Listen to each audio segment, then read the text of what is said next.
Estimados alumnos, en la continuidad de esta clase sobre la unidad número 2 de la jurisdicción, brevemente querría remarcar ante ustedes que tengan en cuenta que la función judicial del Estado es una función primordial, exclusiva, es una función que define propiamente al Estado jurídico moderno.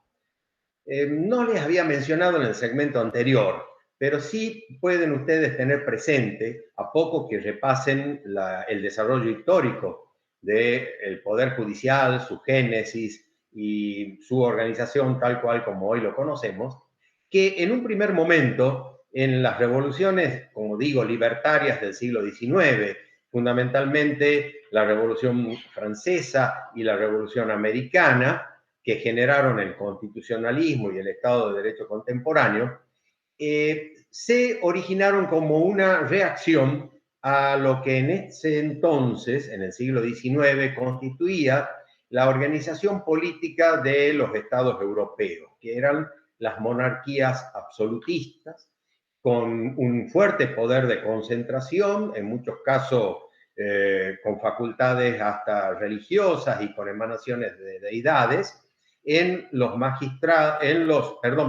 reyes, monarcas o emperadores de aquel entonces. Desde ese punto de vista, la primera idea del Poder Judicial contemporáneo surgió como un modo de limitar al poder, es decir, generarle un contrapeso, generarle un contrapoder que permitiera de alguna manera descentralizar funciones, no todas concentradas, sino ahora divididas en tres organismos, y de esa manera generar un mecanismo de control intrapoderes, procurando, como siempre digo, limitar al poder.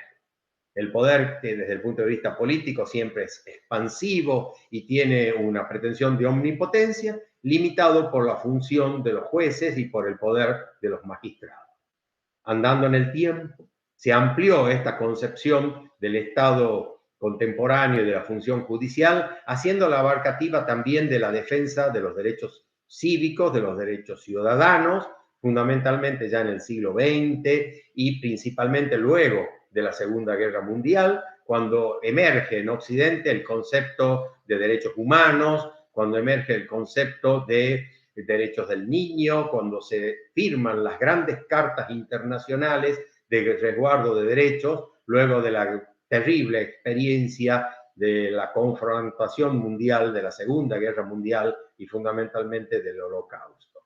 Entonces, hoy nuestro Poder Judicial, avisorado por la ciudadanía, avisorado por el ciudadano de a pie, el ciudadano llano, está claramente conceptualizado para ambas funciones. Por un lado, poner límite al poder estatal, ya sea de orden fiscal, político, constitucional, jurídico, y por otro lado, servir de protección a los derechos individuales, a los que hoy se denominan derechos del hombre, o son simplemente los derechos consagrados en el capítulo dogmático de derechos, deberes y garantías de nuestra Constitución Nacional y las otras constituciones libertarias del orden. De modo tal entonces que en esa estructura del Poder Judicial nos encontramos hoy, procurando generar un mecanismo de convivencia civilizada que permita que estos conflictos se resuelvan sin recurrir a la autocomposición, reconociendo el poder del Estado en esta heterocomposición organizada y constitucional. Para ello, entonces, de alguna manera, el Estado organiza sus poderes judiciales de modo estático y dinámico, y en ese contexto podemos clasificar o podemos distinguir a la función jurisdiccional desde una doble órbita o de un doble prisma. Por eso hablamos entonces de clasificación de la función jurisdiccional del Estado. En el gráfico que van a ver a continuación, podrán ustedes apreciar que hemos establecido esa clasificación distinguiendo la jurisdicción contenciosa de la jurisdicción no contenciosa. La jurisdicción contenciosa es la que clasifica, caracteriza propiamente al Estado o es la jurisdicción propiamente dicha. La jurisdicción contenciosa es aquella que acepta la presencia de tres elementos o tres componentes en el conflicto al cual llamamos proceso o litis. Por un lado, el actor que reclama o que demanda. Por otro lado, el demandado que se defiende o que resiste. Y finalmente, en tercer término, el juez que dirime o que resuelve. Por eso ustedes están viendo ahí el concepto de partes procesales. Pero queda claro, y me interesa que ustedes lo graben profundamente, que las partes procesales son las partes litigantes, las partes que tienen el conflicto. En el concepto que vimos en el segmento anterior, cuando el conflicto es entre los particulares, entre sí, y entre los particulares y el Estado. Partes litigantes, entonces el foco de atención al cual llamamos actor, que es el que acciona, que puede estar constituido por un particular o por el Estado, y aquel contra quien se acciona, que es el demandado o el accionado, que también puede estar constituido por sujetos, ciudadanos, o por el propio Estado nacional, provincial o municipal. Las partes procesales son, entonces, actor y demandado. Bifrontalmente ellos están enfrentados. Tienen un conflicto de intereses de relevancia jurídica. No lo pueden resolver por autocomposición, en principio y como regla general. Y por ello deben recurrir a un tercero, imparcial e imparcial, que le ponga fin a la incertidumbre, que dicte una sentencia que establezca el derecho y quién tiene la razón, y que restablezca entonces indirectamente el orden jurídico violentado o conculcado o desobedecido, como ustedes lo quieran denominar. Pero queda claro algo. El juez no es parte, el juez es imparcial. Para decirlo con una perogrullada, el juez es juez, no es ni actor ni es demandado. Y nosotros en nuestra materia, y lo vamos a ampliar en las unidades subsiguientes, lo concebimos como imparcial e imparcial. Estas dos terminologías pueden a ustedes parecerles similares, pero son notoriamente distintas.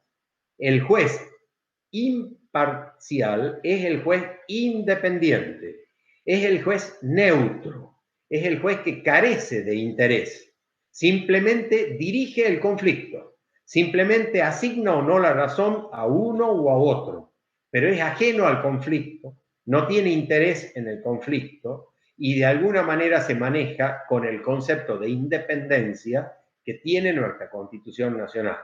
Por eso el reclamo cívico. Jueces independientes del poder del Estado y también independientes de los intereses de las partes. Y el otro concepto es de imparcialidad, que quiere decir imparte, quiere decir que no es parte. O sea, no integra la litis, no integra el conflicto, es un tercero, es un árbitro, es neutral. En ese marco se desarrolla entonces la jurisdicción contenciosa, donde alguien pide algo contra otro. Fíjense que este concepto, que nos viene de Ulpiano y del derecho romano, tiene una gran actualidad y tiene los tres elementos de la jurisdicción contenciosa. El alguien es el actor, el algo, el objeto litigioso, el contra otro es el demandado. Entonces, tienen los tres elementos ustedes de la jurisdicción contenciosa. Actor, alguien, demandado, el otro, y el motivo o causa, que es en el concepto que dimos en el segmento anterior, el conflicto de relevancia jurídica, es lo que denominamos el objeto litigioso, o el objeto del proceso. Cuando ustedes en la carátula de un proceso van a poner entonces desalojo, filiación, sucesión, daños y perjuicios, cobro de peso, cobro ejecutivo, embargo preventivo, etcétera, van a tener la caracterización de un objeto jurídico litigioso sometido a un proceso jurisdiccional. Bueno, entonces, ese es el sentido de ser, esa es la jurisdicción propiamente dicha. Cuando hablamos de poder judicial, cuando hablamos de dirimir conflictos, cuando hablamos del la función jurisdiccional del Estado propiamente dicha es la jurisdicción contenciosa, que repito, en su vigencia y siguiendo a Ulpiano, alguien pide algo contra otro. Y el tercero, imparcial e imparcial, el juez o magistrado deberá resolver ese litigio, establecer las reglas del juego, otorgar seguridad jurídica, dictar un fallo que cuando quede firme y con autoridad de cosa juzgada pueda ser con materia de cumplimiento o de ejecución. Muy bien, esa es la función jurisdiccional propiamente dicha. Pero ¿qué ocurre en el Estado jurídico moderno? El legislador constitucional a veces, o el legislador ordinario, las más de las veces, atribuyen en numerosas ocasiones otras funciones a los magistrados y jueces de la República. ¿A qué me estoy refiriendo? Que ustedes apreciarán que en los códigos de procedimiento tipificados como juicios especiales o en leyes especiales se asignan a los magistrados y a los jueces de la República otras funciones que no son propiamente de dirimir un conflicto, pero que tienen relación con la juridicidad. Y entonces el Estado, a través de las leyes pertinentes, considera conveniente que a esa situación jurídica la aclare, la especifique, de alguna manera declare el Poder Judicial luego del contralor jurídico pertinente. Y entonces nos aparece lo que ustedes están viendo en la gráfica, la jurisdicción no contenciosa, o sea, aquella actividad de la jurisdicción que no dirime un conflicto, por eso es no contenciosa. Por eso también en alguna doctrina procesal ya que podríamos designar un tanto antigua, se denomina voluntaria, es decir, aquella a la cual se acude, se recurre, hablando, digamos, en terminología vulgar, se recurre o se acude mediante un proceso para que un juez ponga fin a una situación de incertidumbre o declare una situación jurídica determinada en un marco donde no hay contenciosidad, en principio, no hay litigiosidad, en principio, y simplemente hay una cuestión de certeza jurídica.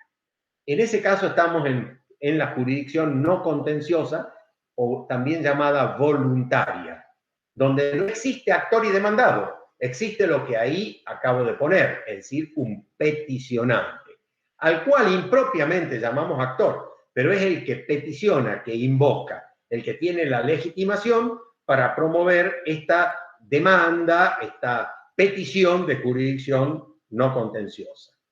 ¿Y por qué decimos que tiene un carácter contingente?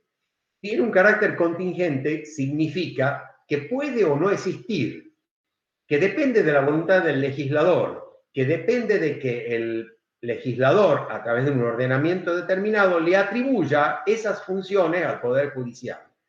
Pero lo de contingente quiere decir que puede ser esporádico o que puede depender de las circunstancias de tiempo y lugar, de un momento histórico, jurídico o político determinado, pero que no hace a la esencia de la jurisdicción. De hecho, en algunos ejemplos podemos apreciar que algunas cuestiones que antes se encontraban dirimidas en materia jurisdiccional, hoy no lo están, porque ha cambiado el criterio, porque se ha modificado la voluntad del legislador y entonces ya se trata de funciones delegadas en otras atribuciones del Estado. Dos ejemplos breves: la ciudadanía, el otorgamiento de carta de ciudadanía a un extranjero que quiere nacionalizarse argentino en nuestro país. El trámite hoy es de índole administrativa ante la Secretaría de Gobierno, Secretaría de Justicia o Ministerio de Gobierno de la provincia o del estado en que se trate. Luego de sometido al trámite administrativo pertinente, el Estado otorga o no la ciudadanía al extranjero que la pretende.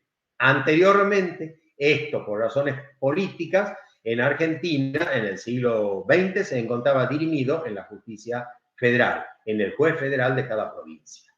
Otro ejemplo, cuando existía el servicio militar obligatorio, o sea, lo que se llamaba, digamos, la colimba o el sistema de servicio militar obligatorio, las exenciones, las bajas, las circunstancias que excepcionaban o no al cumplimiento de esta carga pública, tenían un ámbito de trámite eventualmente de apelación ante el juez federal de la provincia determinada.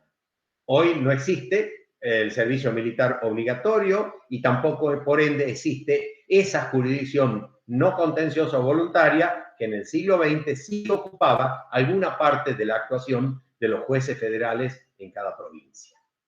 Carácter contingente, entonces, implica la posibilidad de que, según las circunstancias, se atribuya o no al Poder Judicial el contralor de una situación jurídica determinada. Hecha esta introducción, sí podemos ahora especificar con algunos ejemplos cómo se subclasifica o cuáles son los ámbitos que en nuestro Poder Judicial hace presencia la jurisdicción no contenciosa, procurando otorgar certeza a determinadas situaciones sociales o jurídicas. En primer lugar, vemos el espectro de los actos jurídicos registrables. Esto significa que en algunos casos el juez de grado, el juez provincial, tiene que solucionar o fiscalizar o regular actos jurídicos que tienen que ver con los registros que existen en el país o en la provincia. Hablar de registros es hablar de oficinas administrativas de orden provincial o nacional que dan fe pública y oponibilidad a tercero a determinadas situaciones. Ejemplos más nítidos que pueden tener ustedes, el registro inmobiliario, por ejemplo, en cada provincia, donde se encuentran inscriptos los inmuebles, las titularidades de dominio y los gravámenes o embargos o variaciones que sufre un inmueble a lo largo de su tránsito dominial. O el registro de estado civil y capacidad de las personas, que como todos conocen, registra los nacimientos, los matrimonios y las defunciones en nuestra sociedad civil. Entonces, cuando algo tiene que ver con estos registros o algunos de los otros que también existen, como el registro de marca, el registro automotor, el registro de aeronaves, el registro de buques, etcétera, en nuestro país, el juez debe dirimir o poner claridad en el tema.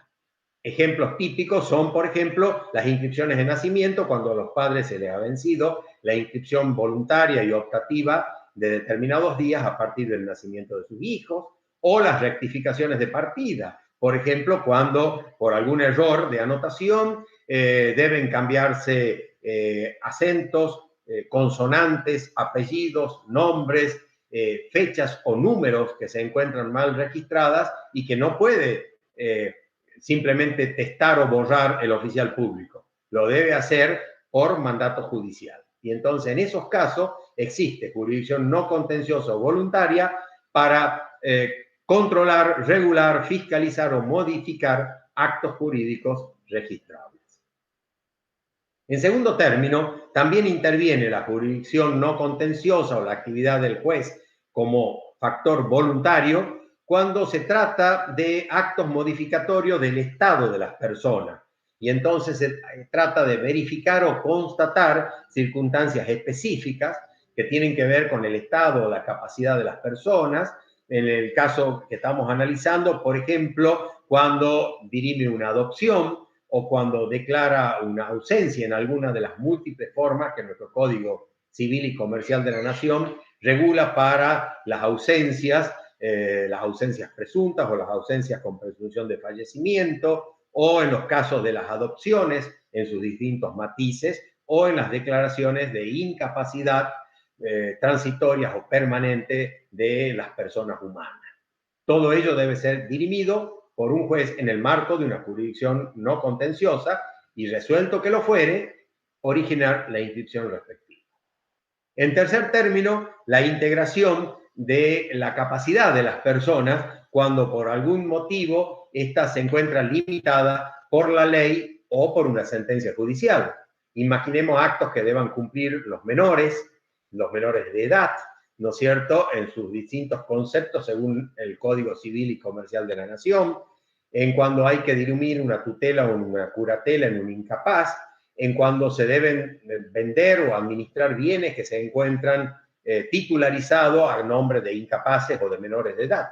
En todas estas circunstancias, los tutores, los progenitores, no pueden actuar autónoma e independientemente. Deben actuar en el marco de una jurisdicción voluntaria o no contenciosa, con intervención seguramente del tutor, curador, ministerio público o ministerio pupilar o defensoría del menor o abogado del menor, y dirimirse por el juez competente, para que recién tengan entonces eficacia, puedan inscribirse y sean oponibles, erga omnes, es decir, oponibles a terceros. Y finalmente, en cuarto término, la fiscalización de patrimonios liquidables, que son los que se denominan juicios o procesos universales. Los juicios o procesos universales son los concursos y las sucesiones, o sea, los concursos o quiebras y las sucesiones. Se llaman procesos universales, breve explicación terminológica, que nos viene del derecho civil francés, del Código Civil francés, también denominado Código Napoleónico, y dos de sus glosadores o comentaristas, los juristas Aubry y Roth, que concibieron al patrimonio como una universalidad jurídica.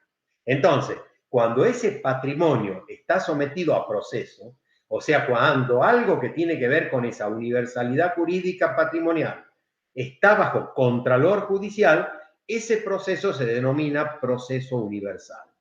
Y en nuestro ordenamiento jurídico, los procesos universales son de dos tipos: los concursos o quiebras o las sucesiones.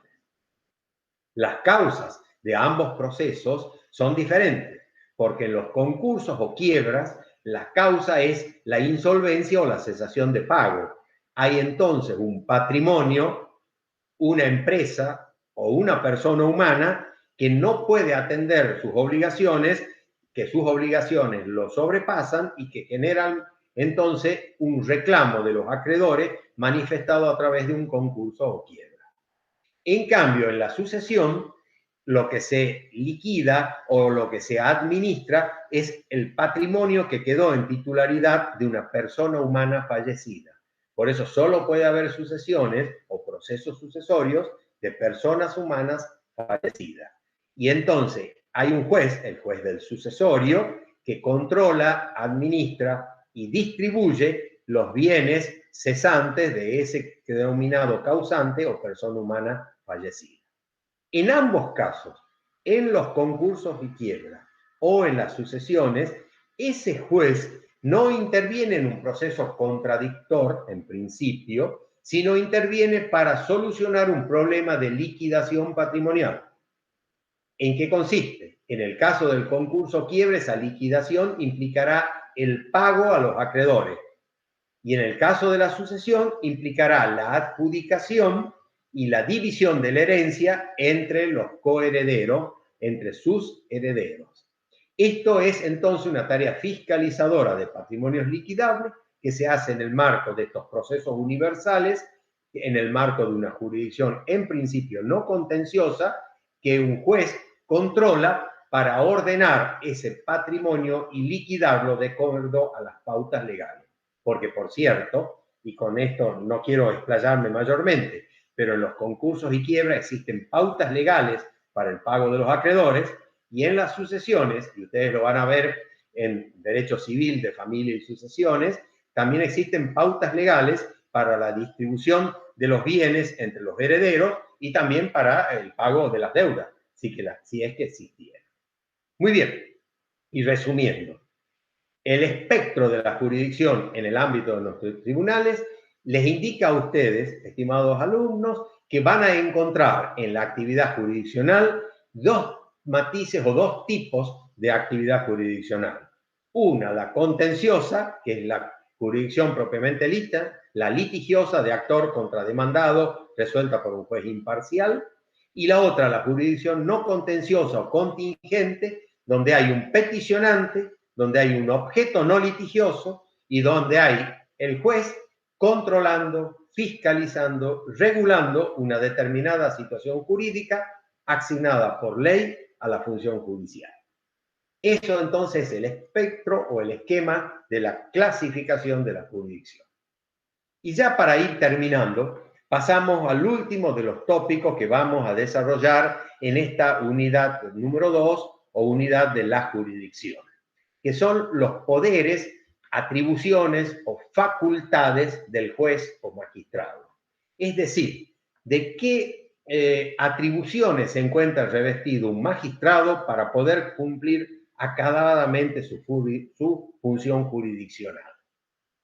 Cuando hablamos de poderes o atribuciones de la jurisdicción, nos estamos refiriendo al juez o magistrado en el sentido genérico del término. ¿Qué quiere decir esto? Que todo miembro jurisdiccional del Poder Judicial con facultades de decidir y resolver tiene las 5 funciones que están viendo ustedes en este gráfico conceptual. Ya sea que estemos en presencia del juez de grado, o sea, juez de primera instancia, ya sea que estemos en presencia del juez de apelación o juez superior de cámara o tribunal colegiado, o finalmente que nos encontremos en presencia de un magistrado superior de corte o juez de corte o juez de un tribunal superior de justicia. En los 3 niveles, en las 3 instancias, en los 3 ámbitos jurisdiccionales existe para el magistrado esta atribución quintopartita de poderes o facultades que analizaremos a continuación, para el cabal cumplimiento, por supuesto, de su función. La primera, la notio o facultad de conocer. Esto significa que todo magistrado, para poder entrar a visualizar, a tramitar, a resolver una cuestión litigiosa, tiene que ser competente para ello. O sea, que tiene que tener la facultad de conocimiento o la atribución de competencia. La notio o facultad de conocer significa la posibilidad de abocarse a la resolución de la causa. Y esto está establecido en las leyes competenciales del Poder Judicial, que establece a quienes le corresponde un tema y a quienes le corresponde otro tema. Y contrario sensu, a quienes no le corresponde este tema y es atribuido a otro magistrado o a otra jurisdicción. Entonces, la facultad de conocer es lo primero y principal. Es una aptitud. Nadie puede resolver aquello para lo que es inepto o para lo que no está asignado. Entonces, esto se establece por las reglas de competencia, que a su vez, para asegurar que el juez legalmente competente sea imparcial e imparcial, los códigos regulan los mecanismos de recusación y de excusación de los magistrados, que aseguren que además de competente, sea independiente. Todo esto es vitalmente importante en el Poder Judicial republicano y es noticia de todos los días, justamente en nuestro ámbito, tanto nacional o provincial, cuando el mayor reclamo cívico es justamente el de independencia, el de imparcialidad de quien debe juzgar una cuestión litigiosa determinada. Volviendo al origen entonces. Primera y principal, lo que permite al juez abrir la página, la primera página de un proceso, es ser competente, tener aptitud de conocimiento dada por las leyes respectivas. En segundo lugar, la vocatio o facultad de compeler, que es la atribución que tienen los jueces para poder atraer al demandado, al victimario, al deudor, a quien resulta contraoponente del actor o del que reclama al proceso e imponerle las reglas del proceso. Tradicionalmente eso se da en lo que se llama notificación de la demanda o traslado de la demanda o citación a comparecer y apersonarse en un juicio determinado. Esa facultad de compeler o vocatio implica la posibilidad de armonizar la litis, porque no podría haber un actor sin contradictor. Ahora, claro está, y lo vamos a ver en una de las unidades posteriores, esta facultad de respuesta que tiene el demandado compelido, traído a proceso, es un derecho disponible. O sea, puede comparecer o no comparecer. Y si comparece, puede tener distintas actitudes de defensa. El derecho de defensa es polisémico, es amplio, permite el ejercicio de distintas maneras de defenderse. Y también permite el silencio, y también permite el no comparecer. pero debidamente citado será eventualmente condenado en ausencia u obligado a comparecer con la fuerza pública si así lo dispone el juez o existe una circunstancia de orden público que lo justifica. Entonces, esta facultad, la vocatio de compeler, implica la facultad de integrar la litis, de integrar el contradictorio, de asegurar el derecho de defensa y asegurar lo que se llama la bilateralidad.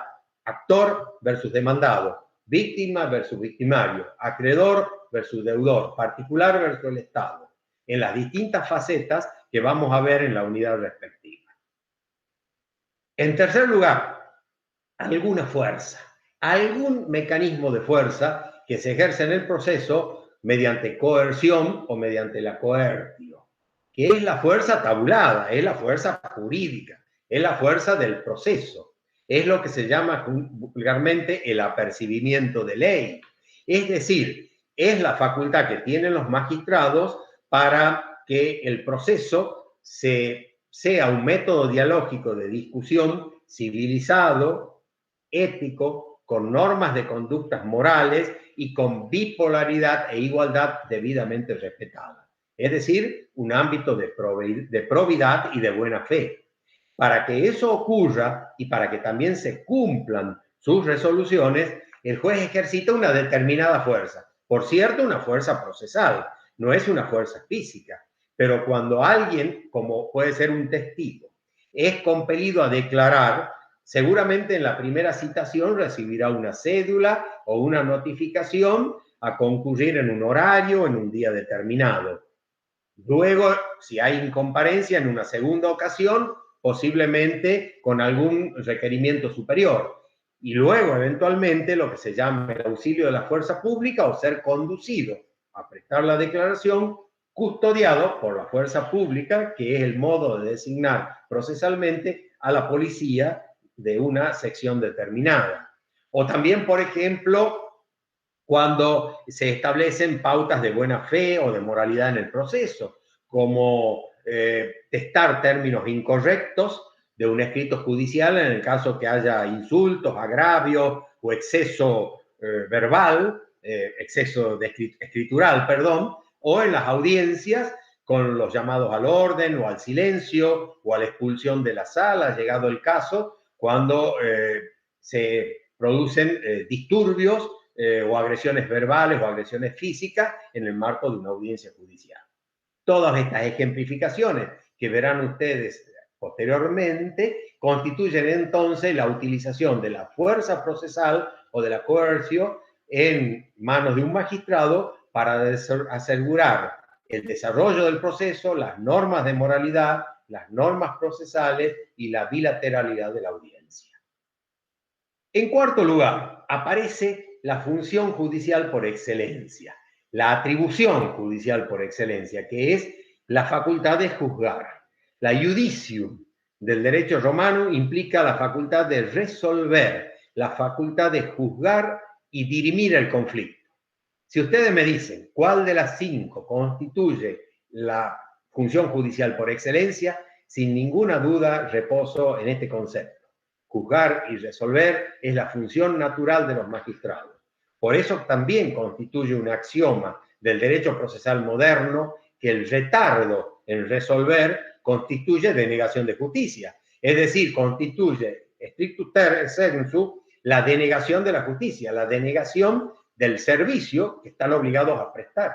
E incluso en la medida en que ustedes avancen en el desarrollo del derecho privado, verán también que nuestro Código de Fondo Civil y Comercial de la Nación, tanto el anterior de Vélez como el actual vigente desde el año 2015, impele a los magistrados a resolver sin ningún pretexto que pudiera emanar del silencio de la ley, de los vacíos del derecho o de alguna circunstancia especial.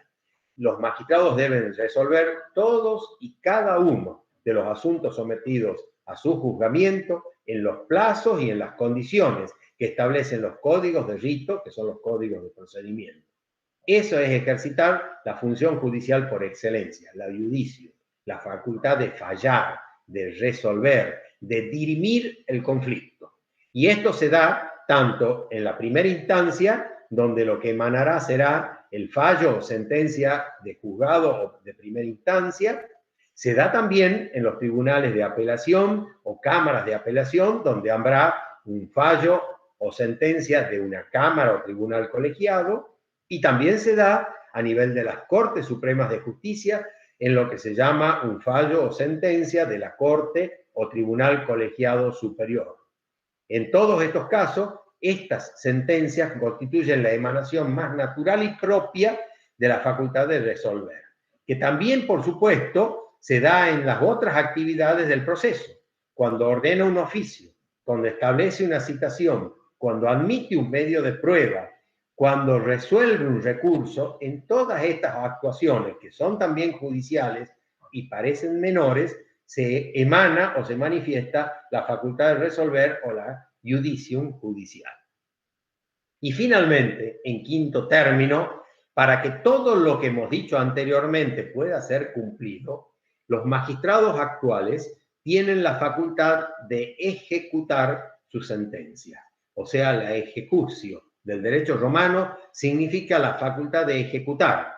Es lo que normalmente se llama etapa o fase de ejecución de sentencia, y que viene a posteriori de la cosa juzgada. Lo decíamos en el segmento anterior de esta misma clase. La cosa juzgada, o res judicata, como decían los romanos, implica tema resuelto, tema firme, tema definitivamente resuelto, que no puede ser revivido o revisado ya en ninguna instancia judicial del ordenamiento jurídico de que se trata. Cuando encontramos entonces la presencia de la cosa juzgada, o sea, de la firmeza del fallo, deviene la última etapa de un proceso tipo, que es la etapa de ejecución de sentencia. Esa etapa de ejecución de sentencia o facultad de ejecutar las resoluciones judiciales se denomina ejecutio y se manifiesta en capítulos especiales de los códigos de procedimiento, donde existen las medidas que permiten la ejecución de las sentencias judiciales, como por ejemplo el ámbito tutelar o cautelar de un embargo preventivo, de un secuestro de bienes, de un remate judicial de bienes embargados para pagar las deudas impagas del juicio, o en el caso de los fallos que deben ser cumplidos como obligaciones de hacer o de ejecutar, los astreintes, ¿no?, o conminaciones económicas establecidas por cada día de mora en que se demora la ejecución de la sentencia respectiva. O en todo el espectro de las medidas cautelares, por ejemplo, en los procesos colectivos y de amparo, en donde se ordena suprimir o activar una determinada conducta en virtud del amparo determinado, o sea, de esa resolución de derechos constitucionales. En todos estos casos que ejemplifico, ven presentes ustedes la facultad de ejecutar o de cumplir las resoluciones judiciales.